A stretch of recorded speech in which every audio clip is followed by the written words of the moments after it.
Hello, thanks for joining me. I hope you're well. Now, today I thought I've owned this T100 Bonneville Buddykins edition for just over a month now. Put just over 1,000 miles on it. Made a few alterations, got to know it a little bit better, and I thought it was time that I spent 20 minutes just telling you all about it, warts and all. So this is an owner's review. A month into ownership, and I'll tell you what I think of it. The first thing that I want to say is that this bike, the styling of the bike, essentially what we've got, let's face it, it's a standard motorcycle. It's not a sports bike, not an adventure bike, it's not a cruiser, it's a standard motorcycle, the sort of thing that we remember when we were kids growing up. And that has a certain appeal to a lot of people.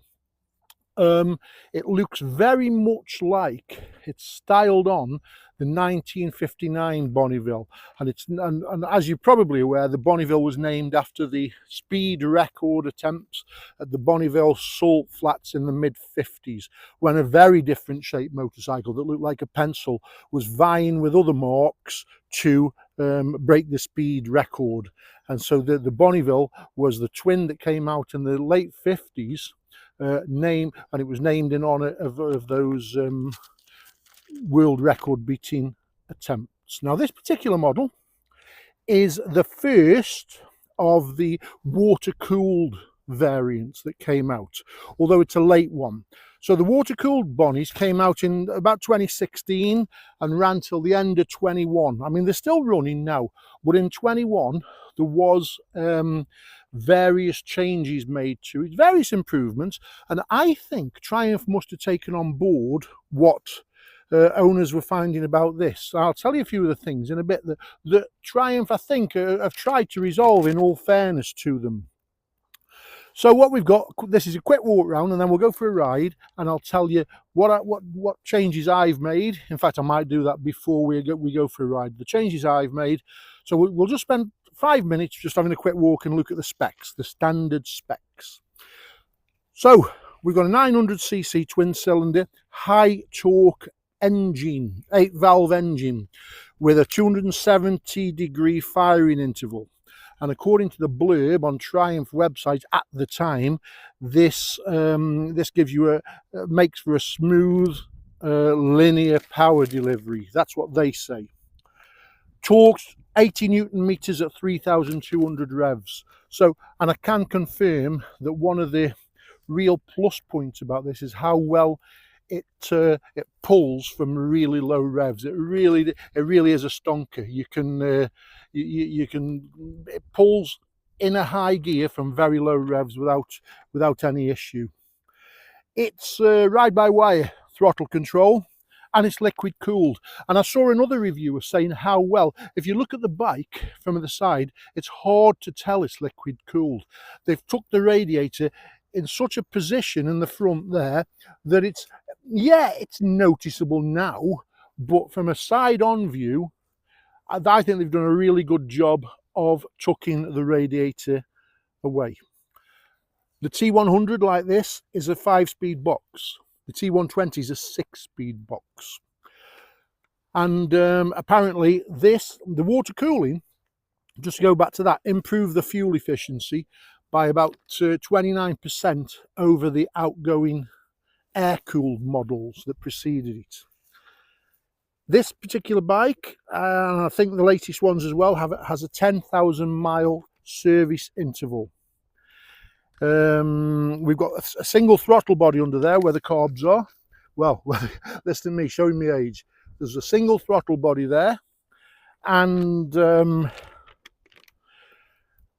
we've got ABS on the brakes, of course.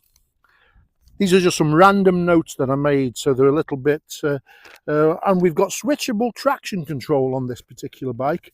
Switchable, but it's only switchable on or off. A torque assist clutch, which means the clutch is really light.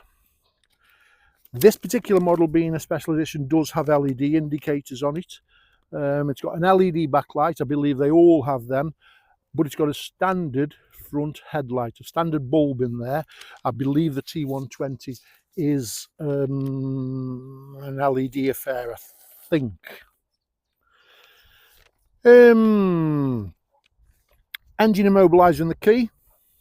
Just some random facts about it. And a USB charging socket under the seat.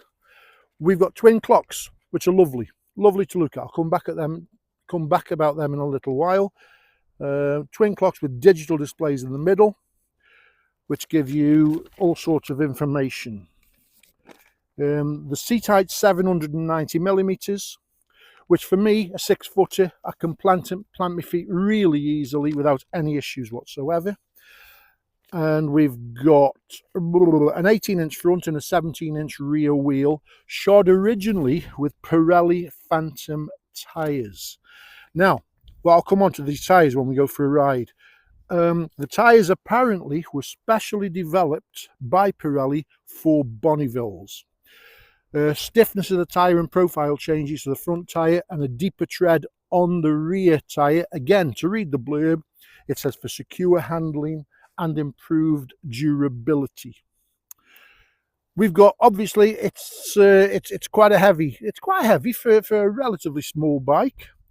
Tubular steel cradle frame.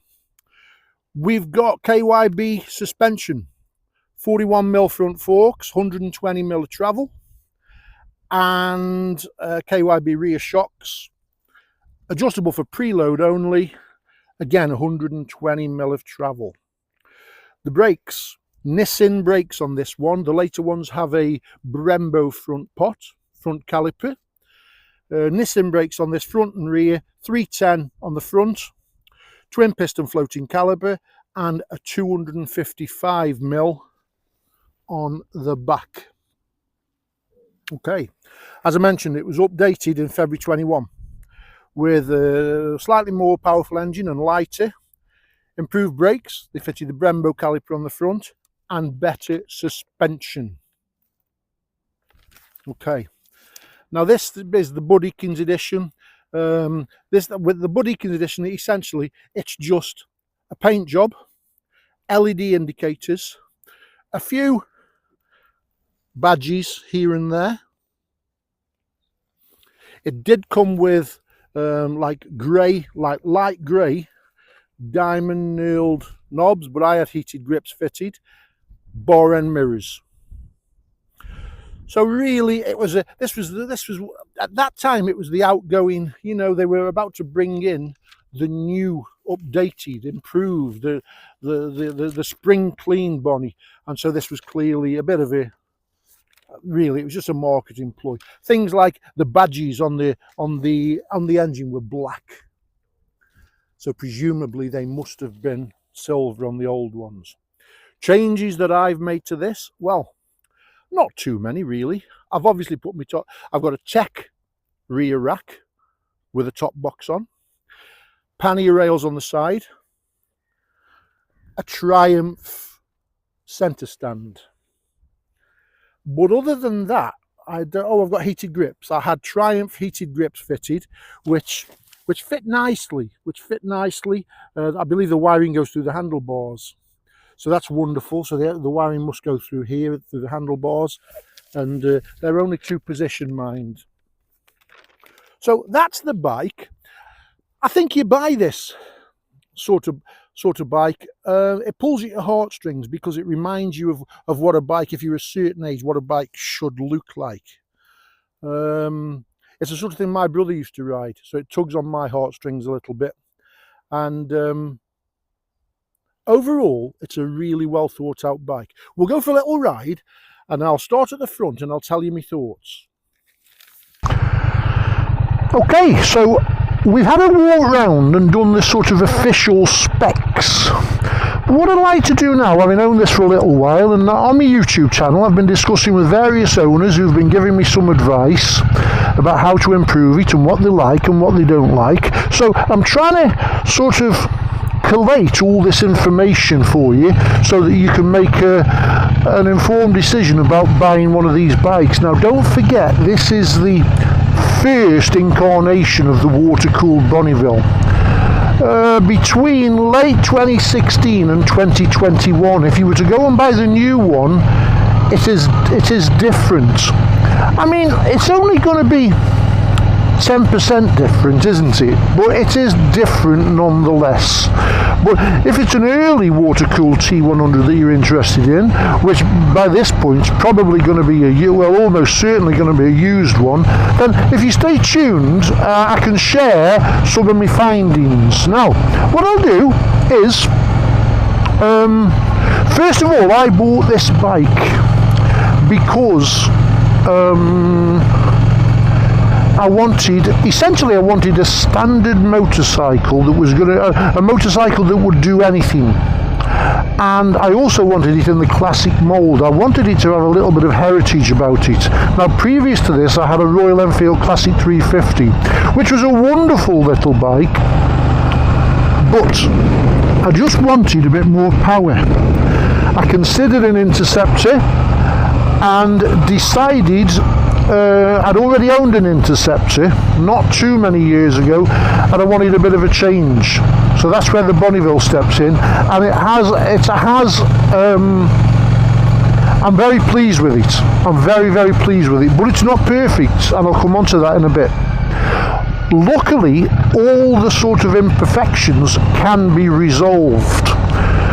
Now, the only question is that the debate that's been raging is whether we should have to resolve them. You know, should some of these have been done at the factory stage? Well, as I said earlier, I am pleased to see that Triumph seem to take things on board, because on the later models, some of the things that some of the owners have been whinging about seem to have been resolved, or they seem to have made at least some efforts to resolve them, which is marvellous. So that's great. Now, let's start.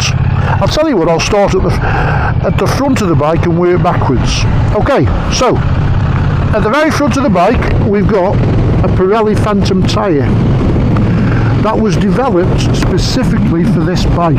In fact, while I'm there, let's talk about the Pirelli Phantom tyres. Now, the general consensus from those who have been commenting are that they're not the best, which is a bit of a surprise when you think that Pirelli Phantoms used to have a great reputation, and if these were developed specifically for this bike, it's a bit disappointing if they didn't get it quite right. It's interesting to note that on the new T100s that are coming now, on the later model, they are fitting Michelins and Metzelers apparently. So they've done away with these Pirellis. Triumph have themselves. So that might make you think, well, there might be some truth in that then, that they're not as good as they could be. My personal experience is they're good enough for me. I'm not going to really push them to the limits anywhere anyway, being an old codger just riding around in the sunshine on a sunny day. But having said that, on the road surfaces in the UK are shocking, and they do sometimes follow ruts and tracks and stuff like that. But again, I have to wonder, you know, what other tyres might well do the same thing. So the Pirelli Phantom tyres, the general consensus is they could be better, you know, fit Bridgestones or Michelins if you get the chance. For some it'll be academic, because if you're buying a used one, the original tyres might be shot by now. This being a late one, this particular bike was relatively low mileage, and I've still got the original tyres on. And as I said, for me personally, I'm not going to change them, but others have said, some others have said, they're not very good. Right. We got the mud guards, plastic mud guards. We've got KYB 41mm front forks. Now, the front forks, again, do come in for some criticism by owners. Lots and lots and lots of people have said that the handling of the bike can be improved beyond measure. You know, people sort of rave about changing the front fork springs to progressive front fork springs. and it's a relatively cheap operation and a do-it-yourself operation. It's not too difficult to do. There's good instructions online, and firms like Tech or Hagon, and no doubt loads of others, will be happy to sell you a pair of progressive fork springs, and you can even buy adjusters if you want to fine-tune them. That is a route that I will probably go down, simply because it's a no-brainer. The fork springs from Tech are £70. It's a job you can do yourself, and the feedback that I've had is that it does improve handling no end. So that's a worthwhile operation, I would have thought. Now, interestingly, on the later Bonnevilles, 21 on, Triumph changed the suspension front and rear. So again, what the owners of this early model are saying about it they would have seemed to have taken it on board and done something about it. Because looking at reviews of the latest model, there's not too much mention of this. So it might be just the early model. If you get an early model, it might be worth changing the fork springs. While we're on suspension, let's look at the rears. The rears are just adjustable for preload, like so many other, and they're basic shock absorbers. Again, they were changed on the updated model apparently. So again, they perhaps took that on board. My findings are that the rear suspension, even though I'm a lump of lard, I'm 18 stone, or just under, I do find them quite hard. And when I went on my camping trip the other week and had my camping gear strapped on the back seat, thereby putting a bit more weight on the back seat, it was noticeable how much more compliant, how much better they were. So I'm not sure they're bad enough for me personally to change. I think I'm going to live with them. But other owners have said, yeah, they agree that, and again, so other owners have said that, yeah, they're firm, they're not the best, but again, easily changed out if you've got, I don't know, £200 to spend. I mentioned earlier on whether Triumph should have sorted all this out at the production stage. I'm sure they should, but at least it would appear that they've taken things on board. They've changed tyres and suspension for the later model. Okay, now headlight on this is just a bulb. I've no idea how good it is because I don't do too much riding in the dark. Let's have a look at the clocks. These are beautiful clocks, traditional sort of stainless steel dials, speedo on the left, tachometer, rev counter on the right with two digital displays. On the left display you've got your gear indicator, and as I scroll through it now, the first one I can see is the clock. I can scroll through with the button on my left hand side, the information button. So the first one's a clock, the next one's the odometer, total mileage, the next one is my trip,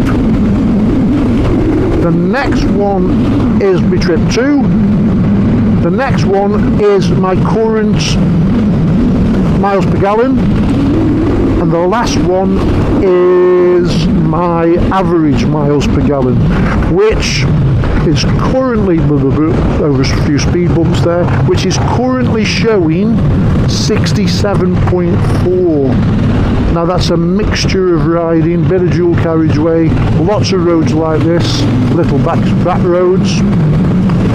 The fuel tank, I believe it's got a 14.5 litre fuel tank. So what's that? In imperial gallons it's about 3 gallon, and that's good for about 200 miles. Yeah, about 200 miles I'd say. The fuel light in the clocks comes on at about 45, maybe 50 miles. A little bit early really, I think that's a little bit early to get you panicking and looking for juice, but that's when it comes on.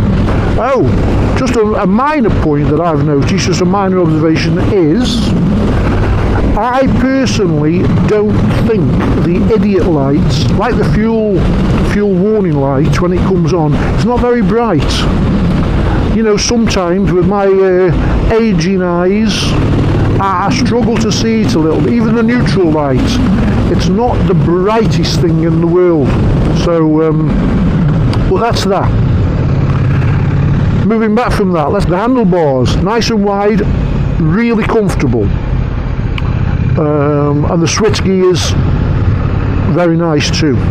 Basic switch gear.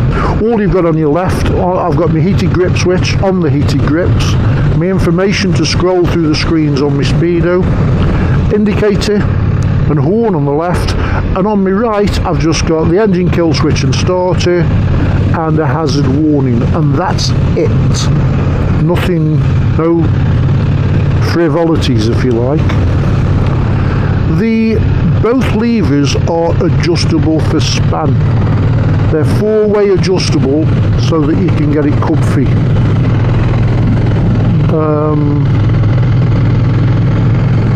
What else? This particular model, being a Bud Eakins, I've got bar end mirrors. And to be fair, I haven't, well, I did test ride a T120 at the time I bought this, and I went for this one. And that would have had ordinary mirrors on. I say ordinary mirrors, you know, the ordinary stock mirrors. And I can't remember what you could see out of them, but I can confirm that these are very good. As I'm riding along, I can see, I would say 3/4 of the view is behind me and 1/4 is my elbow. And obviously if I bring them in, if I tuck them in a bit, I've actually got quite a big baggy jacket on today with it being summer and quite warm. I've got a proper motorbike jacket, but it's a relatively lightweight one. So if it was a bit tighter to my arms, like my ordinary jacket, I'd probably see more. Coming back from that, we've got a beautiful 14.5 litre fuel tank. Good for 200 miles, as I mentioned. And then underneath it, we've got this wonderful 900cc high torque engine, water cooled 8 valve. Good. Do you know, I don't know how fast it'll go. I haven't got a clue because I'll never use it. When I went up the motorway on my camping trip, I was doing 70 miles an hour. Maybe sometimes slightly more, maybe getting up to 80, but I do think, you know, that this is a naked bike with no weather protection, no windscreen, nothing like that. And you know, at that point, oh, we've got a diversion here, that's not so good.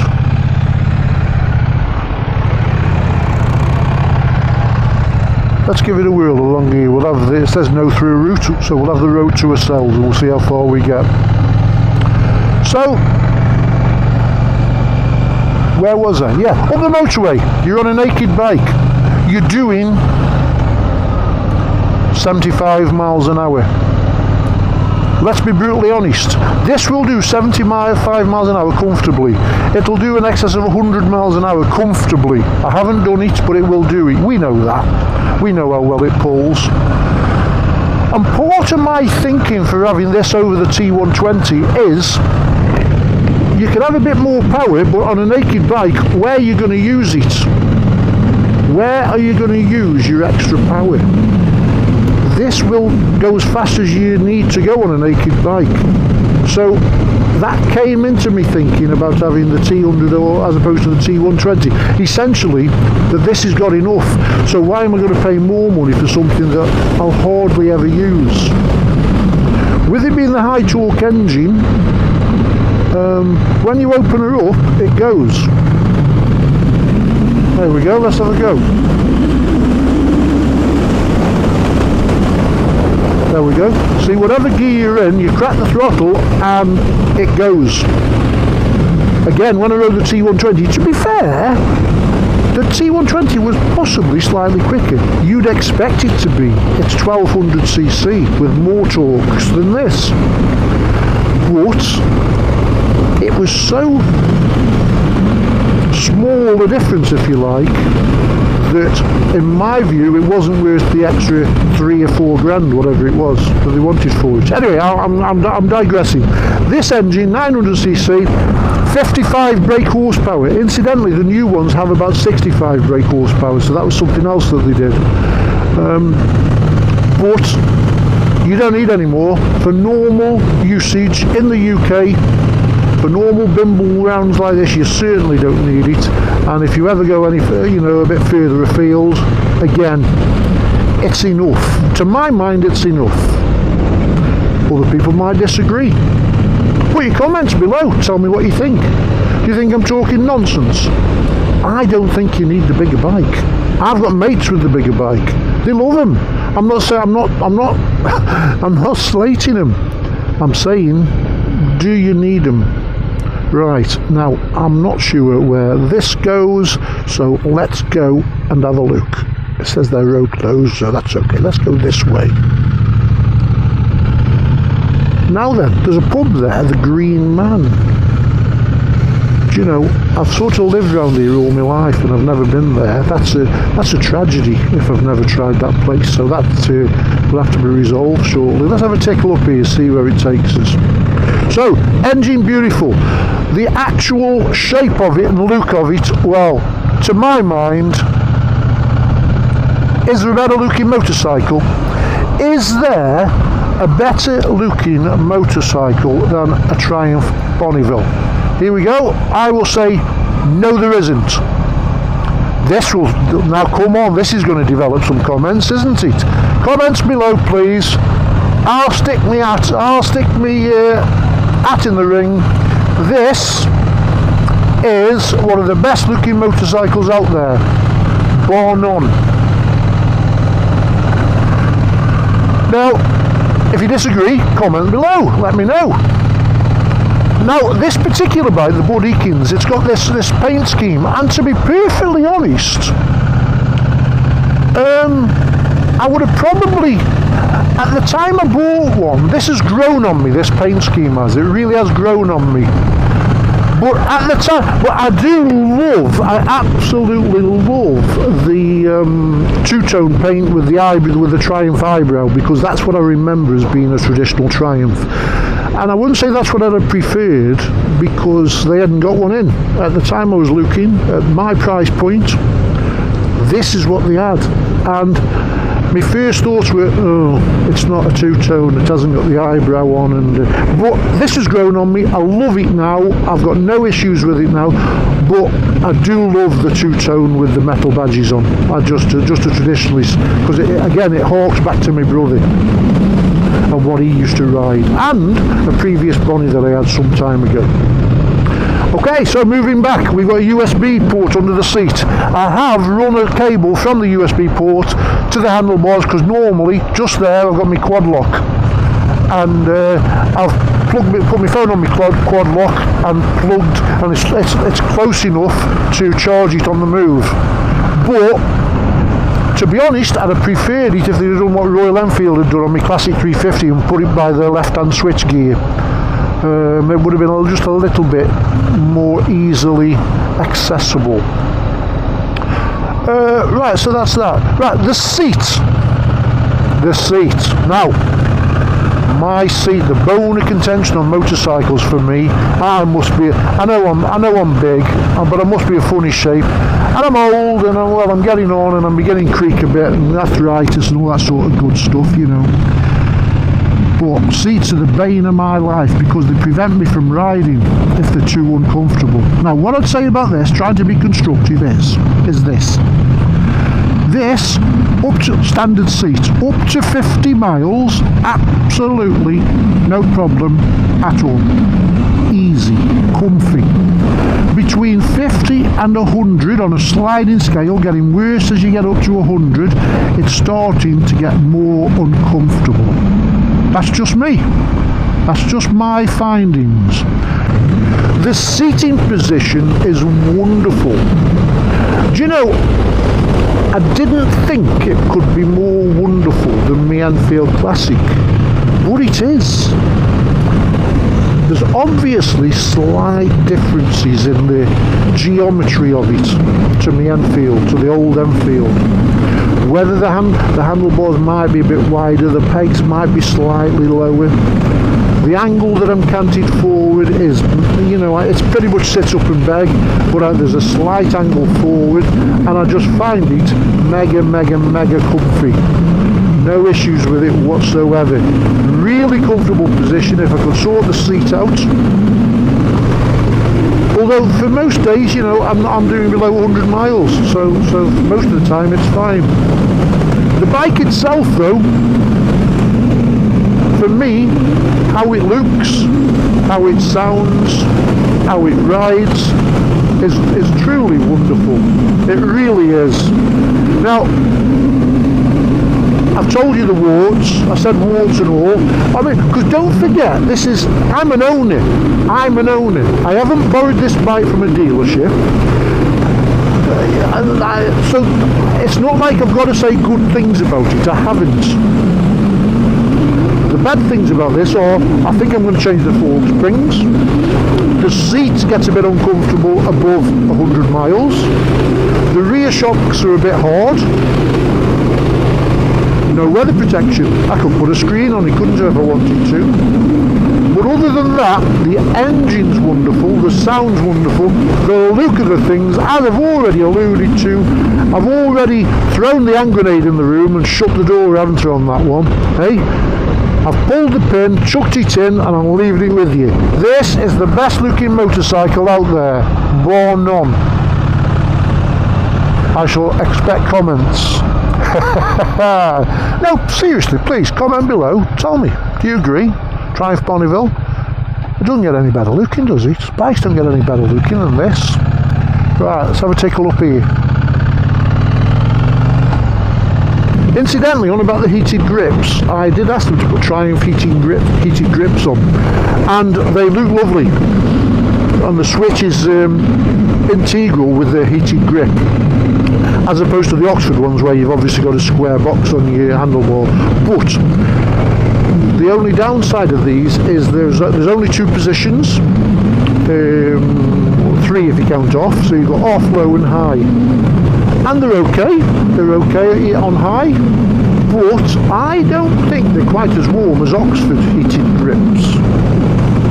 I don't know if you need them any warmer, just an observation.